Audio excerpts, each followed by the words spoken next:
Production کر دے گا. تو بھائی یہ تو ہوا. اب یہ جو 10 آدمی یہاں تھے, اب ان کو ہم کہاں کھپائیں گے؟ تو پہلے انہوں نے ان کو کھپانے کا انتظام کیا, کسی وینڈرز بنا دیے, بے تحاشا وینڈرز بنا دیے, ان کو دوسرے کاموں پہ لگا دیا. نتیجہ یہ ہوا کہ وہاں مین پاور جو فارغ ہوئی آٹومیشن اور میکنائزیشن کی وجہ سے, وہ بے روزگار نہیں ہوئی, کسی اور طرف کھپا دیا, کسی اور طرف ان کو کھپا دیا گیا, اور وہ بہتر روزگار ان کو ملنا شروع ہو گیا, بہتر آمدنی ان کی شروع ہو گئی. اسی طرح سے یورپ کے اندر ہے. مطلب ہے کہ اب زمانہ جو ہے وہ پاکستان کی طرح سے تو نہیں ہے کہ اندھیرے میں بیٹھا ہوا 12 گھنٹے کی لوڈ شیڈنگ ہو رہی ہے. مطلب ہے آپ یورپ میں چلے جائیں, آپ امریکہ میں چلے جائیں, آپ ان کو چھوڑیے, آپ ایران میں چلے جائیں, ایران میں آپ تصور نہیں کر سکتے ہیں لوڈ شیڈنگ کی. چین کے اندر آپ چلے جائیں, مجھے یاد ہے بھٹو صاحب کے زمانے میں خان عبدالقیوم خان وزیر داخلہ تھے, وہ ایک ڈیلیگیشن لے کے چائنا گئے, تو ان کو وہ جو ان کا شہر ہے صنعتی شہر, وہاں لے کے گئے, تو ان کو دکھایا سارا, تو انہوں نے بتایا کہ اس طرح سے ہم یہ مشینیں ہماری چلتی ہیں, اور یہ ہوتا ہے, اور یوں ہوتا ہے, وہ ہوتا ہے. تو انہوں نے ان سے سوال کیا کہ آپ بتائیے کہ اگر کبھی آپ کی بتی چلی جائے, لائٹ چلی جائے, تو پھر آپ کیا کرتے ہیں؟ تو بڑے حیران ہوئے ان کے انجینئرز کہ یہ آپ کیا کہہ رہے ہیں ہم سے, بتی چلی جائے, لائٹ چلی جائے, what do you mean by that? انہوں نے کہا کسی وقت ہو سکتا ہے لوڈ شیڈنگ ہو جائے, یا لائٹ میں کوئی گڑبڑ ہو جائے, چلی جائے.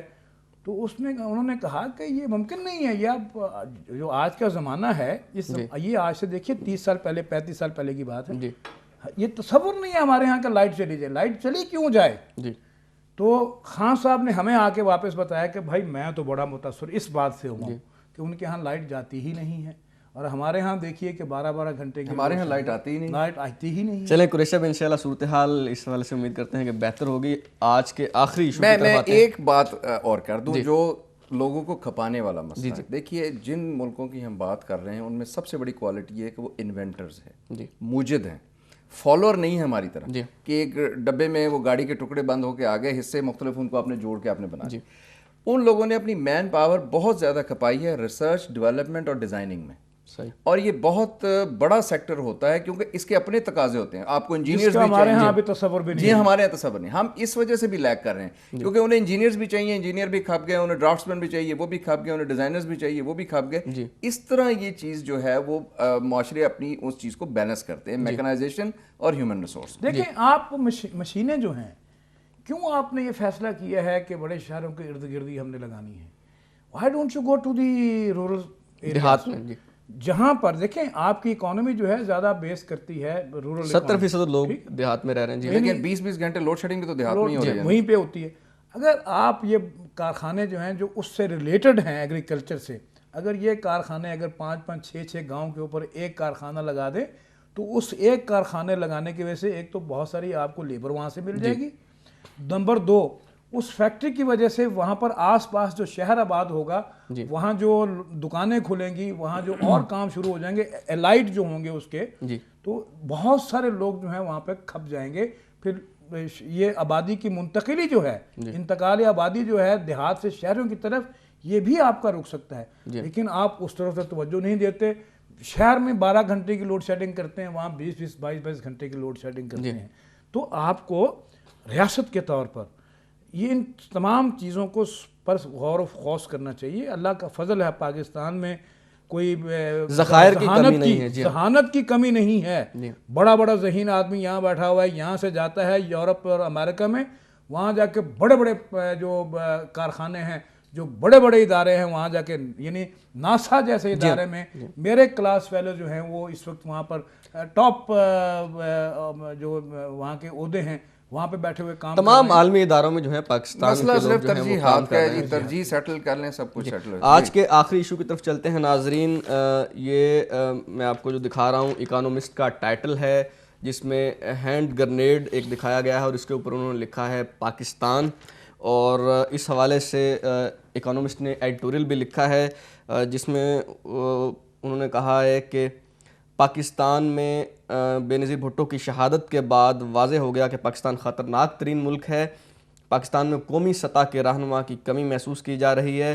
منتخب حکومت ہی انتہا پسندی کا صحیح مقابلہ کر سکتی ہے اور جمہوریت پاکستان کے استحکام کے لیے واحد امید ہے.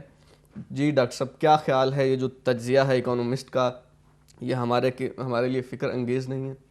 جی فکر انگیز بھی ہے اور ہمیں تحریک بھی فراہم کرتا ہے کہ ہم اپنے معاملات کو درست کریں. ضروری نہیں ہے کہ ایسے تجزیات سے آدمی پریشان ہو جائے یا گھبرا جائے یا ان کو اپنے خلاف سمجھے.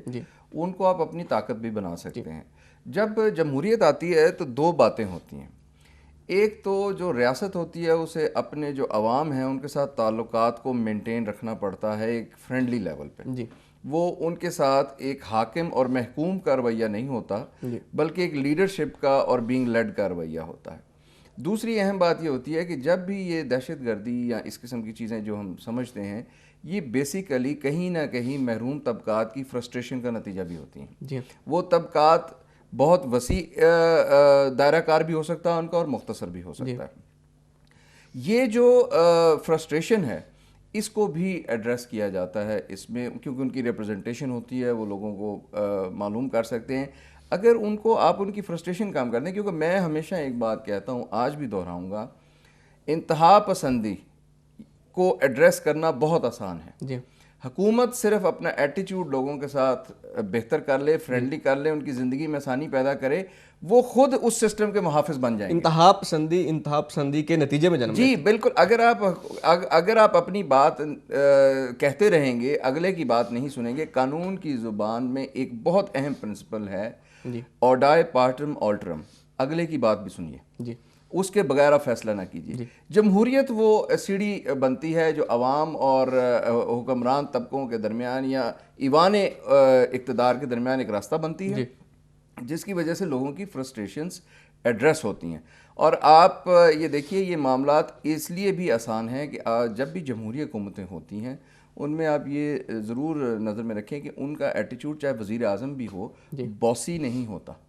وہ عام اپنے اگر کانسٹیچوئنسی کے جو لوگ ہیں ان سے بالکل وہ فرینکلی بات کرتے ہیں. کوئی بھی آدمی جو ان کا کارکن ہے اس سے بھی فرینکلی بات کرتے ہیں. اور اصول یہ ہے حکمرانی کا، ہم اپنی ہسٹری میں بھی دیکھتے ہیں، لوگ تنقید بھی کرتے ہیں کہ آپ 1400 سال کا پہلے کا سسٹم لانا چاہتے ہیں.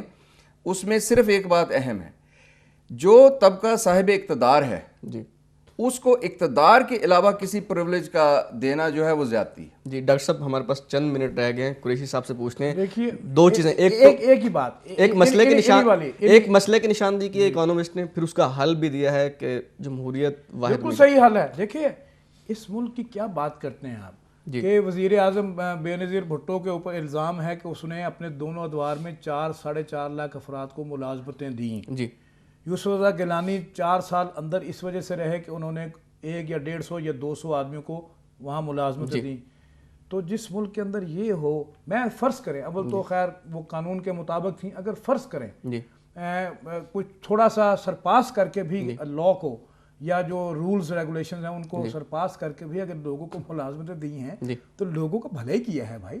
تو جس ملک کے اندر وزیر اعظم کو نوکریاں دینے کے اوپر ان کے خلاف مقدمہ چلایا جائے، اسپیکر قومی اسمبلی پر مقدمہ اس لیے چلایا جائے کہ اس نے نوکریاں دی ہیں لوگوں کو، تو آپ اس ریاست کی یار لوگوں کے ذہنوں میں یہ پھر نہیں ہوگا تو کیا ہوگا کہ یہ پاکستان تو اس قسم کی چیز ہے. تو کہنے کی بات یہ ہے کہ لیٹ دی ڈیموکریسی کم ان، اس کو واپس آنے دو.